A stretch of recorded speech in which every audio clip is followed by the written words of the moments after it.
Imos empezar coa que foi a primeira toma de contacto con este poeta para nós, un soneto que se titula El poeta pide a su amor que le escriba.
Decidí facer un mantón, que é un elemento que normalmente uso nos seus concertos. Usaba o típico mantón, eso sí, feito por unhas artesanas moi boas de Granada, pero decidí facelo cos petroglifos nosos, pensando que un elemento que formara parte desde sempre, incluso do noso traxe tradicional, cas flores normalmente, ¿no? Pois podía quedar un pouco chocante, pero bonito, feito cos petroglifos de aquí de Galicia.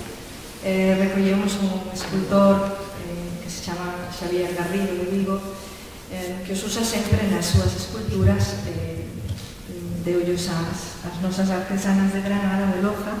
Este é o resultado, o mantón Galicia. A ver se se pon de moda.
As tuas mãos entra a névoa, as tuas mãos